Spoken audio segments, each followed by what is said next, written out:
Hi, this is Kevin Prodigy from Ballroom Throwbacks. I'm here with the icon herself, Jaimee 007, formerly Mother Jordan and Mother Aga.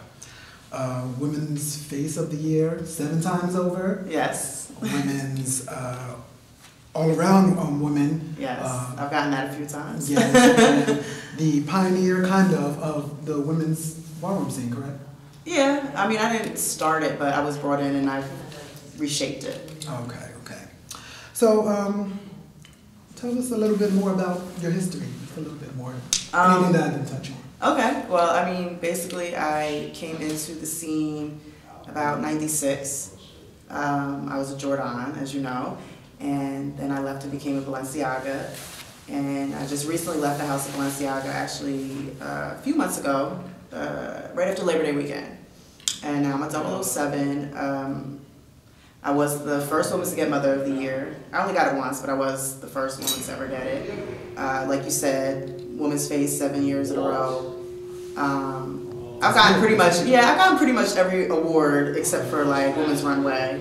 I walked that once. I've walked every category actually. I've Vogue before. Jack called me out. Yeah. So I guess you can say I am an all-around woman. Yeah, pretty consistent. I've hung in there. I'm pretty proud of my ballroom accomplishments. That's good. Okay, well, let's get down to it. Here you go. Last night, this is Thanksgiving weekend. Last night was the House of Legends ball, the Harlem Nights theme ball in Brooklyn that did not go down. Right. So how were you involved affiliated with Red Desmond and the House of Legends? Well, first thing off the top, not in the House of Legend. I know a lot of people associate us together. Definitely not in the House of Legend. I have no association with that house. I'm Jaimee 007. Red reached out to me a few months ago, I would say maybe about like 4 or 5 months ago, and he had this project, Ballroom Headquarters. He never mentioned anything about a ball. He just mentioned his ballroom headquarters and what he was trying to do, a concierge service for the ballroom scene, and he wanted me to be the woman liaison for the ballroom scene. Okay. He had sent me a link to this website. I read over and I was like, okay, well, just keep me posted, keep me updated. It seemed legit at the time. Yeah, at the time it did. He didn't really stress anything else at that time. He was just really trying to explain what he wanted to do as far as like cleaning up your credit for the ballroom kids. Oh, really? I didn't know that part. He was doing that too? Yeah, I mean, well, the ballroom headquarters, that's what he wanted, I guess, the organization to be. Make like a concierge service for the ballroom kids to actually put them on the right path. Okay, that's good. And it sounded good, because I'm all about community stuff, And then just... I want to say like right after Labor Day weekend, he contacted me, he said he wanted to have a ball. So I was like, okay, keep me posted. He was very sporadic, like it would be every couple weeks he would contact me or something like that. So then he finally brought the ball to me and he said, I want to give out $1,000 for each category. And I was like, whoa. I was like, okay. He said he had these sponsors, that he was involved with a lot of straight people and what he did, and I was like, okay, well, this sounds good. He said, I'm going to have contracts. I want to hire you to basically use your name, promote, and that's it. I said, that's all you want me to do is just bring people out. And he said, yes. He told me the amount he would pay me, and he said I would have a contract. So you were definitely name only. Everyone knows that she was name only. She did not, pay out anything or set anything up. Just very name only. Yeah, no, I didn't put a penny into it. I mean, at all. And that wasn't the deal, or that wasn't like the stipulation or anything like that. It was just basically, I want you to come on. He had mentioned Ballroom Throwbacks and Caesar and stuff, and he said I brought it to him as well. And he was like, he just wanted us to basically bring the ballroom to another level. He wanted to have it at the Brooklyn Marriott and do red carpet, have celebrity judges, and basically like take it to another level for the ballroom kids. And like I said, I'm all about the community. I feel like it does need to upgrade. So it sounded good. And I'm a businesswoman, and I've thrown a lot of balls. So I felt, with the contracts and everything, I was like, okay, this man is about his business. So that's where it kind of like started. And then everything just kind of went so fast. And, you know, he was pretty much stand up on each part of everything he said he was going to do up until the last minute. Yeah. Yesterday. Yeah, pretty much. So everything was going fine until the actual day of the ball. As soon as you land, half an hour later, it all crumbles. Yeah, pretty much. I landed yesterday at like 10. He picked me up from the airport. It's crazy because I actually brought someone else with me, a professional, a producer of a TV show. Okay.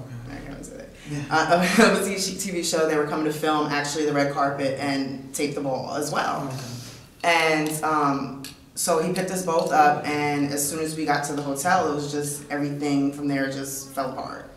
You know, he brought us upstairs, you know, and checked in, and he was trying to check us into our rooms, and from that point on, it's just when everything kind of crumbled, and managers came from the back and saying the contract wasn't signed in time, and okay, so yeah.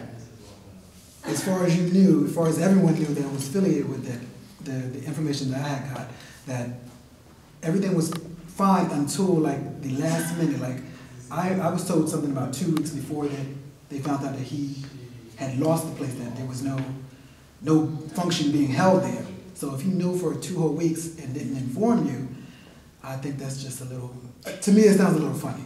It does, and it's so crazy is because when he actually initially told me he had the Brooklyn Marriott, I was like, that's crazy. And giving out $23,000 in cash is what I heard. Right. Total. Right. So, I mean, I actually called the Brooklyn Marriott, and they said they actually had him reserved there, but they were still sorting out the contract. You called that last month? Yeah, I called like, it was probably like the beginning of November.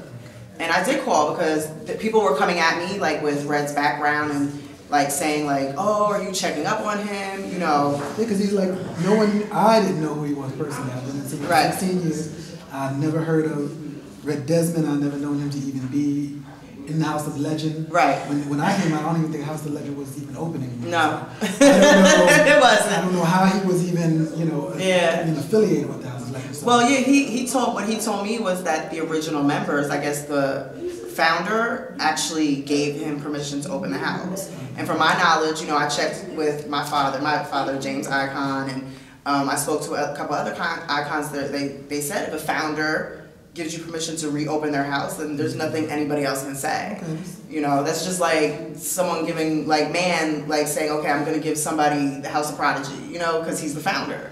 So it makes sense. So I was like, okay, and I didn't want to get involved in all that because, like I said, I'm not a legend, and I was coming into it as a businesswoman.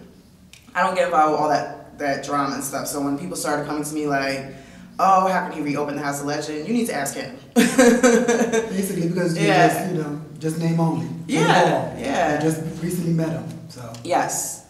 Okay, well, as long as we got that clear that, you, Jaimee 007, didn't throw the ball. No. Just being used as a name, to draw the crowd in. Right. And that's what they do all the time. People do it all the time, so. Right. It's nothing new. Right. And which I'm pretty upset because I heard a lot of folks were here because I could use that to my advantage. I heard a lot of people were here. Yeah, people came from out of town. Yeah. They're probably still here. Yeah.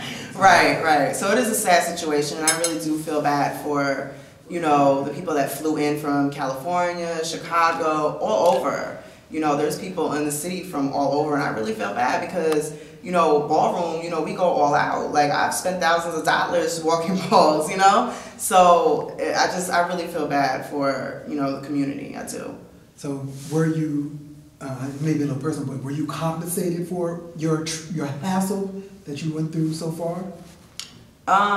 That's still under negotiation. Okay. So. Well, make sure you get compensated. Okay. Oh, I will. I have a contract. Okay. So what's next for Jaimee 007? What's next? Let me see. I don't know. I'll probably throw another ball again or something of that nature. I'm working on a few projects that I really can't disclose. Oh, you can't disclose? Oh, okay.